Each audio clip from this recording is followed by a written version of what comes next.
Guys, welcome to another episode of Askdpros, the platform where we motivate, inspire our listeners. We tend to interview professionals, entrepreneurs, or people that want to make a difference and around the globe.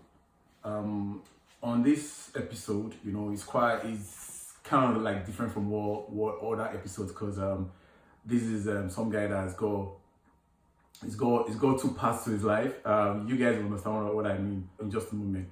My guest today, he works in the banking industry, as a brand manager, and he's also a DJ, guys. He's also a DJ. So we'll try to find out, what's a banking guy doing in the DJ scene, So he's gonna tell us everything about that, And the guest tonight is Dj Akin-Deko.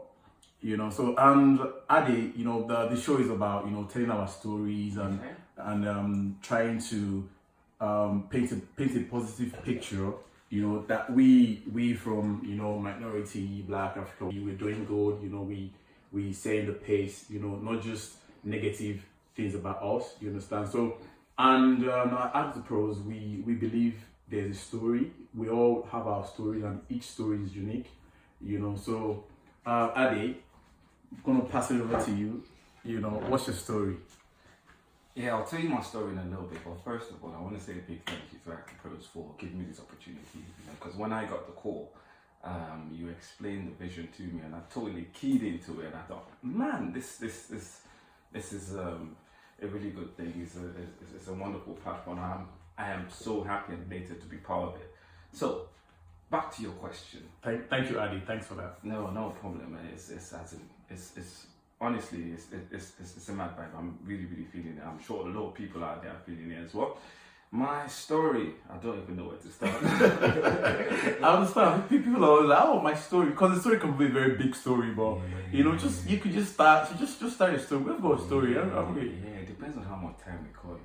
I don't know how much time we go out here, because the story is long, But we'll start from the beginning. Just start. I mean, just start from anywhere. Then. Yeah, we'll start. Yeah. So like I said, I'm a brand manager, marketeer by day, and but then that's like my day job. That's my 9 to 5. That's what I enjoy doing. But apart from that, I'm also passionate about music, and I've been passionate about music for as long as I can remember. So apart from doing that, I do the DJ thing on the side.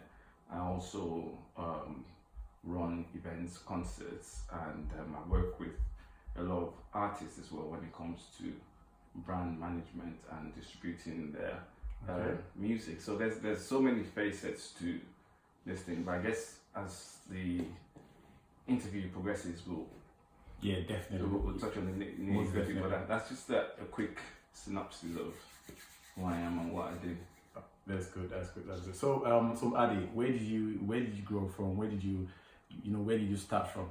Yeah, so now you're taking us way back. Yeah. Way back. I knew we were going to get to that. So where did I start from? I was born and raised in Nigeria.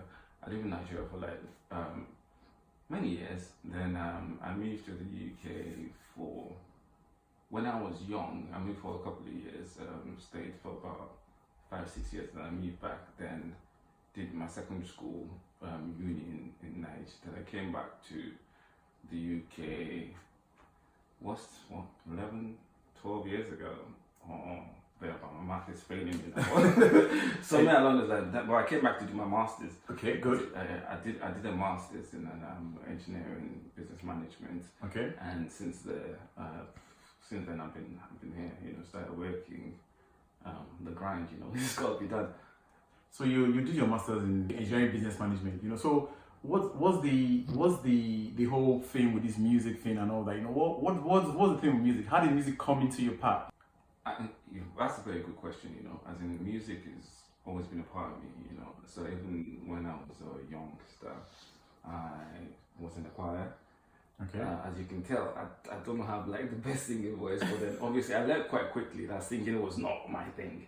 Okay. But music was still my thing. I played instruments and all of that, and I ran away from it for a while, but eventually, music just found me, because if music is in you, it's something I'm really passionate about. It's something I enjoy doing. It's something that gives me like an adrenaline rush, a real buzz. So I just couldn't.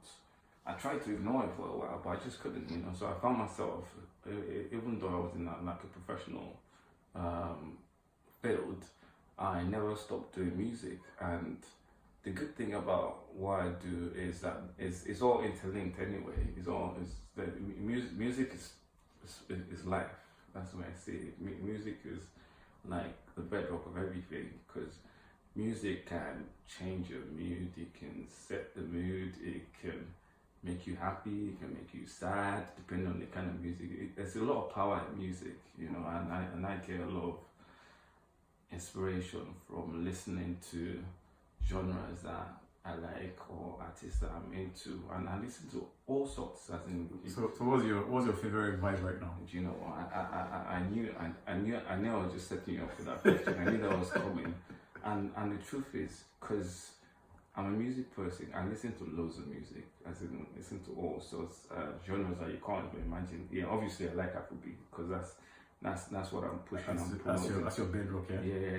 Well, that's what I'm pushing and promoting right now. And I've done Afrobeat for about like remember. But I listen to everything. I listen to jazz. I listen to rock music. I listen to classical music. Music is music, But Afrobeat, there's something about Afrobeat that kind of does it for me. Okay, so let's leave music for now. Let's go to your day job, because I want to kind of interested in your day job and what you do in your day job, your day to day, 9 to 5 to 9 to 5. So what's your day job like?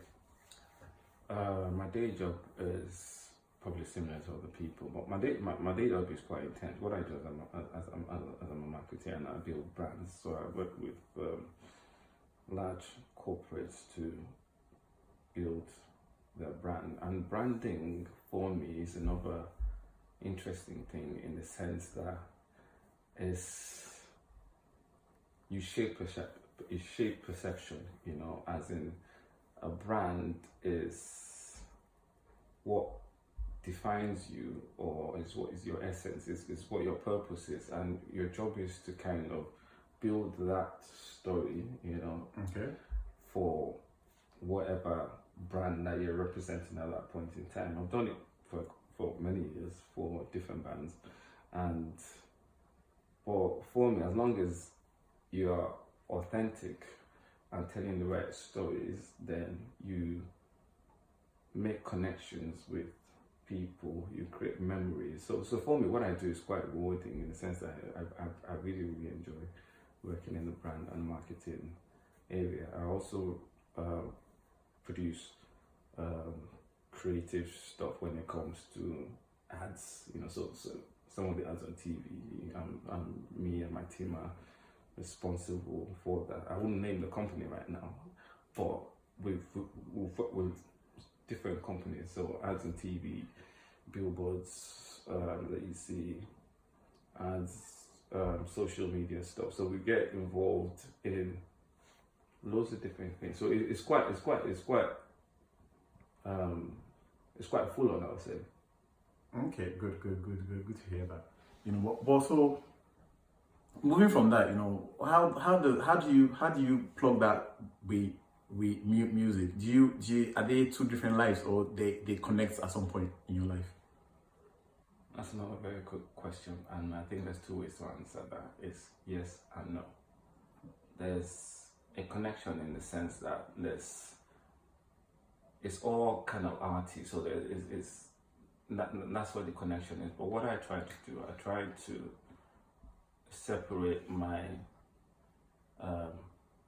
marketing, branding, my professional in quote, because they're both professional things, depending on how you look at it. But I try to separate my work from my passion work.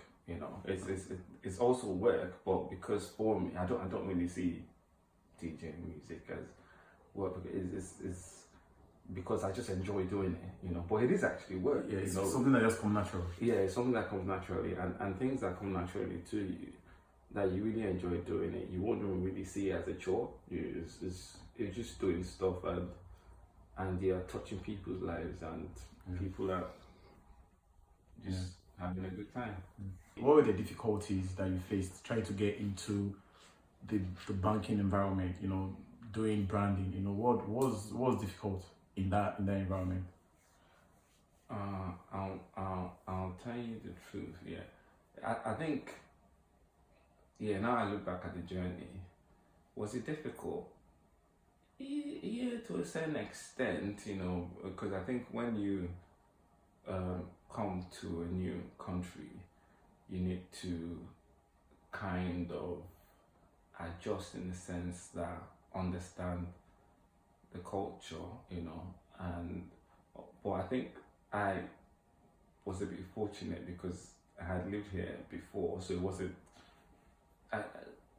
It was almost seamless, but at the same time, there's certain things you need to learn, and in some cases unlearn, because there's certain things, even when it comes to getting interviews, back then, you knock on doors several times, and sometimes doors do not open. But I think the message, or what I want to get across to anybody listening, is don't be discouraged by that. Just keep on knocking. Yeah, the right opportunity would come along as long as you keep on developing yourself, learning new things, and you have the right attitude. You know, so yeah, there have early on there has been challenges, but then you just have to be resilient, improve, just keep on getting new skills, keep on pushing, keep on pushing, and it will happen. And when it happens, I think for me, I think I think the first job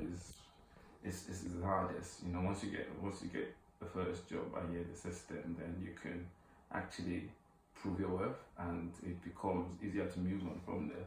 You know, so the first one might always be the trickiest, but then once you've done that, then okay, for the benefit of people that are listening, or someone is listening and said, you know, I want to be in the branding industry, you know, I like what this guy is doing and all that, you know, what would be your blueprint process for them to get to where you are right now? You know, like maybe what you study in uni, or you know, what would be the process if you were to advise someone that, you know, this is how you get into branding?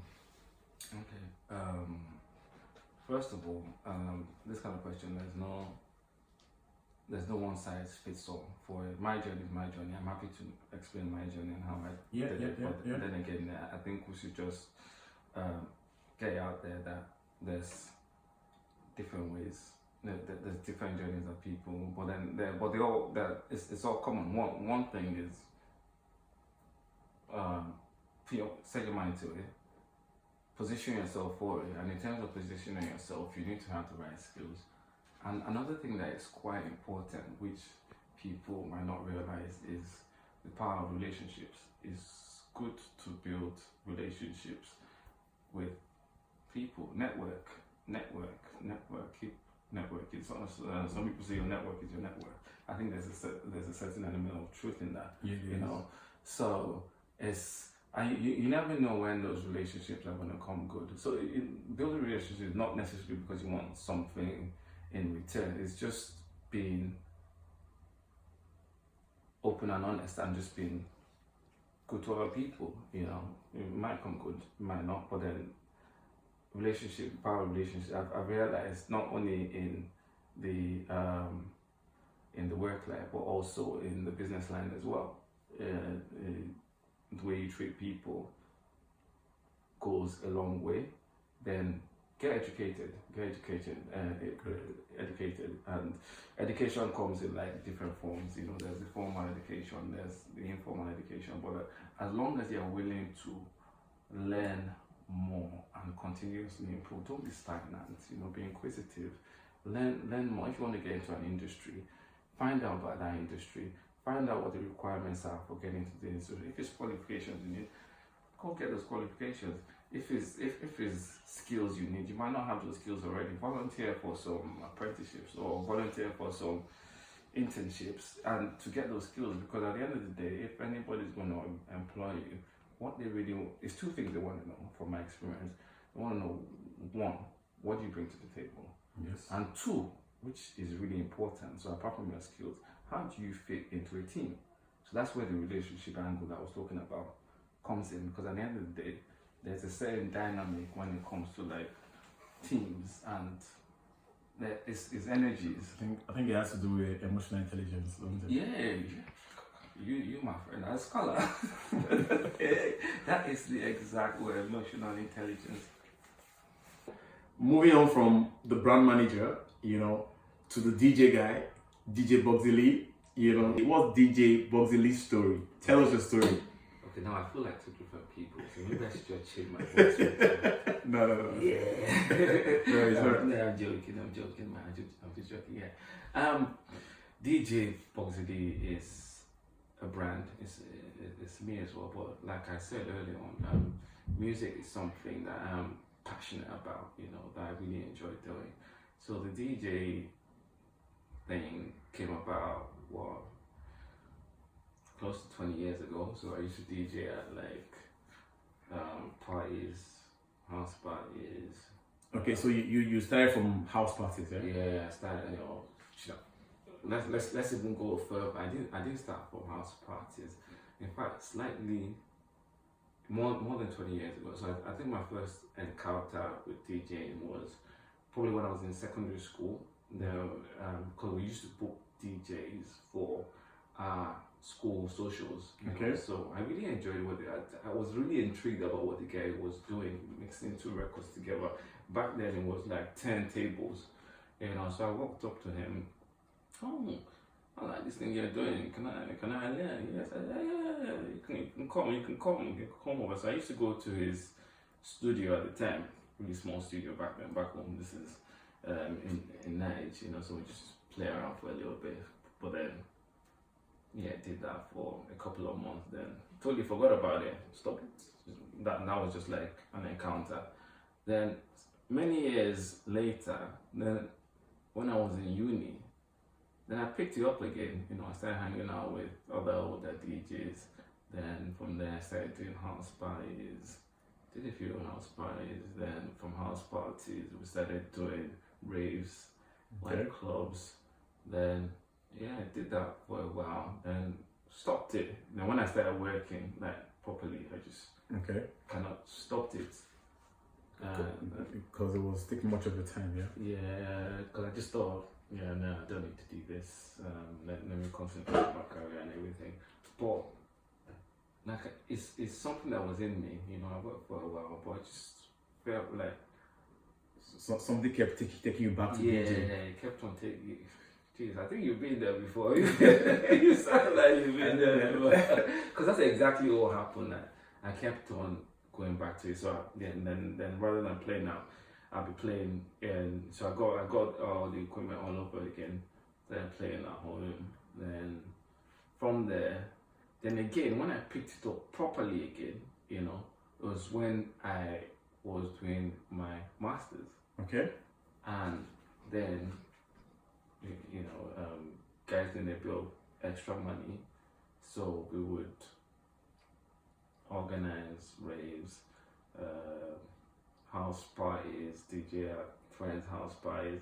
In fact, that night I wasn't even getting money out of it. It was like, it was just fun for you then? Yeah, it was just fun. It was fun. And from there, people just offer you like a toolkit and stuff like that. But I just kept doing it, and the brand just kept on growing and growing, and I've done it since then. Okay, that's good. So, how do you do your shows now? Moving from the house parties and DJing for friends now, I guess you're more professional now, aren't you? So, how do you do your shows now? Do you have like a manager that promotes your shows, or how do you do your shows these days? First of all, I'm quite grateful for the position I'm in right now. It's grown like way beyond my imagination. Yeah, so most weekends I show or the other, so it could be anything ranging from playing at a concert or a club or a birthday party or wedding, and it could be anywhere, and it could be anywhere in the world as well, so like I said, it's grown beyond my wildest beliefs. And for me, it's just passion. It's just something I enjoy doing. So my weekends are like mostly taken. So my weekends are gone.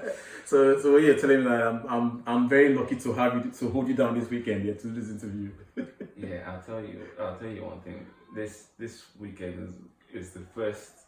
It's honestly the first weekend I've taken off this year, and it was a conscious effort because I thought, yeah, one needs to recharge, so I didn't take any bookings or get involved in anything this weekend. Okay, good. So I know I sort of like have few like a little bit DJ skills because I also like to mix sometimes. Cause I've got like this turntable app on my iPad. I'm trying to just play a bit of mixing, you know. Like for someone like me that got that interest in music and probably want to go further with it, just for family and friends, you know. What would you advise me on how to get better, like to better my skills in DJing? Practice. There's no magic bullet. You know, you don't become a DJ or a good DJ or a very good DJ in a day. You need to practice. You know, it's easy. I'll say it's easier now than it used to be when guys first started out.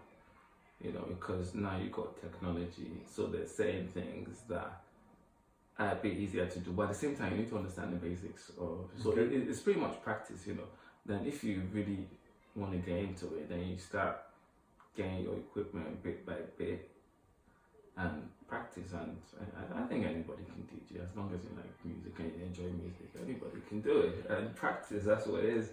Good, Addy. Thanks for that. You know, what was your biggest crowd you've played for? You know, like the artists, because I know you've kind of like promoted some few artists, Nigerian artists. You know, if I may say. You know, so what was the biggest artist you ever played for? You played with like your own show.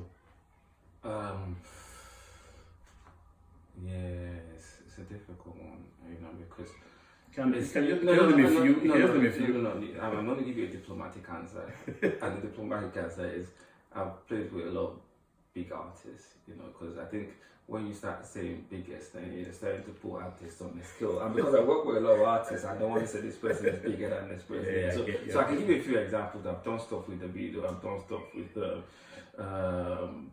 some stuff with Afro. I've done stuff with Burna Boy. I've done stuff with Tiwa Savage. Good. I've done stuff with Skepta. I've done a variety of different things, and all of this thing is just opportunities coming. And I've played for massive big crowds, massive events, yeah, festivals, stadium, different. It's been alright. It's good. So if anyone wants to get in touch with you, what was the best way for them to get in touch with you? The best way for you to get in touch with me, the quickest way is social media. Yeah, you can find me on Facebook, DJ Bugzy Lee. Find me on Instagram, Bugzy_Lee. Snapchat, I keep that, and I won't tell you all my Snapchats because there's a lot of interesting things on Snapchat. Yeah. Okay, good. DJ Bugzy Lee, Ade, it's been nice. It's nice speaking to you. You know, and I really want to thank you for this opportunity. You know, I'm grateful for it. You know, and I hope someday you come back to the show. You know, Askdpros will be here again. You know, to interview you. You know, and for those of you that want to follow us on Instagram, it's Askdpros on Instagram. You know, we're also on Facebook, Askdpros. You know, and Bugzy, what's your last word to the listeners? You know, your last word of inspiration. It could be encouragement to them. You know, and like what the show is about. You know, trying to inspire and motivate people out there. You know, what will be your last word to them? Off the top of my head, I'm just going to say one word, and that's one thing that's stuck with me for as long as I can remember. Passion. You know, if you're passionate about anything, it energizes you. It gives you a drive to achieve stuff. You know, so guys, whatever you want to do, be passionate about it. If it's the right thing to do, then it'll happen. You can do anything. You can achieve anything, and that's what I'd like to pass on to everyone. That's good. Thanks again, DJ Bugzy Lee. Thank you. You know, thanks Ade for coming on the show. You know, and hopefully we'll do this again. Thanks. Definitely, it's been a pleasure. I'd love to do it anytime. Just holla. Yeah, no worries. Thanks. Yeah. Bye. Yeah.